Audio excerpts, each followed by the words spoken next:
আমি খুব একটা বেশি নীতি আদর্শের কথা চিন্তা করি নাই।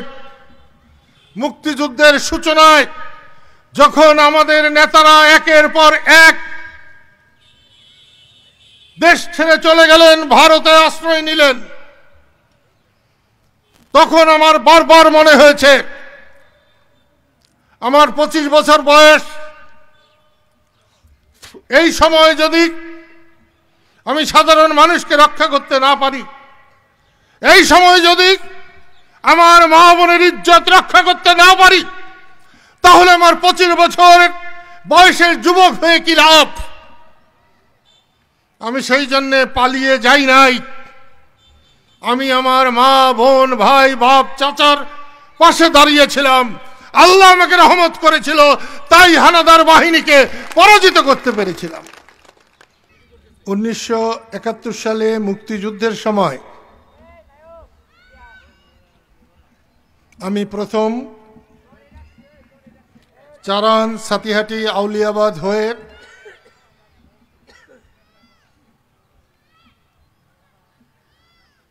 বাগের বাড়ি এসেছিলাম। তখন হাসান ডাক্তারের বড় ভাই, খুব সম্ভবত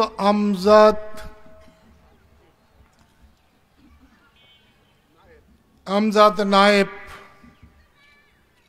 আমাকে 5-7টি গরুর গাড়ি মহিষের গাড়ি দিয়ে সাহায্য করেছিলেন।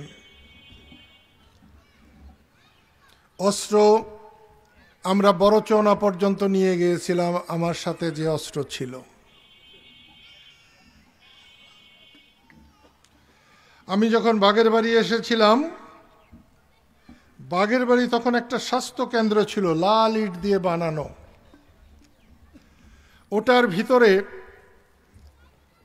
ইপিআরদের কাছ থেকে আমরা যে এলএমজি এনেছিলাম, সেই এলএমজি ওইখানে ওই ঘরের ভিতরে রেখে তালা মেরে গিয়েছিলাম। পশ্চিমাঞ্চলে আবু বকরের বাড়িতে খেয়ে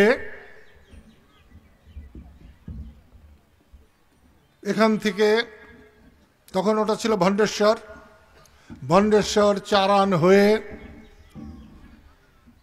আমি পশ্চিমাঞ্চলে ভুয়াপুরের দিকে গিয়েছিলাম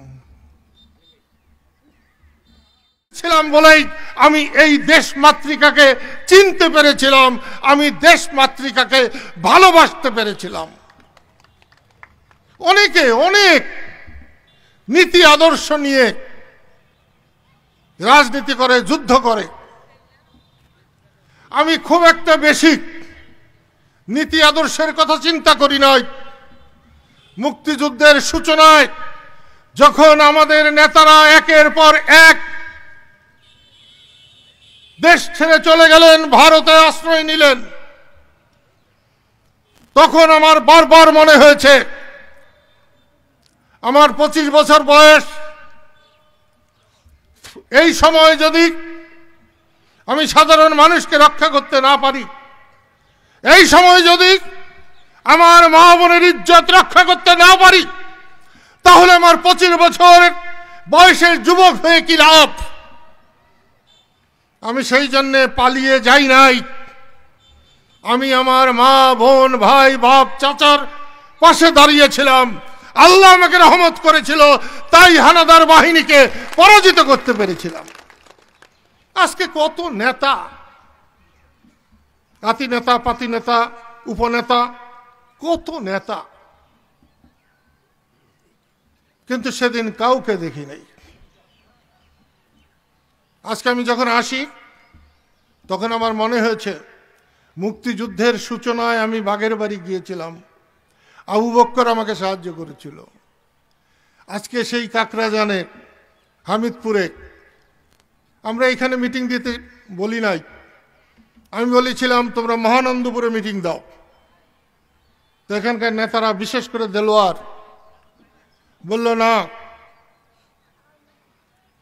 গত 18 সালের নির্বাচনে এত ভোট চুরি হয়েছে, তারপরেও হামিদপুর এই বুথে সবচেয়ে বেশি ভোট দিয়েছে, এদের দাবি এখানে মিটিং করতে হবে। আমি বলছি আলহামদুলিল্লাহ, আমি যখন এখান থেকে যাই, এই মঞ্চ দেখে আমার পছন্দ হয় নাই।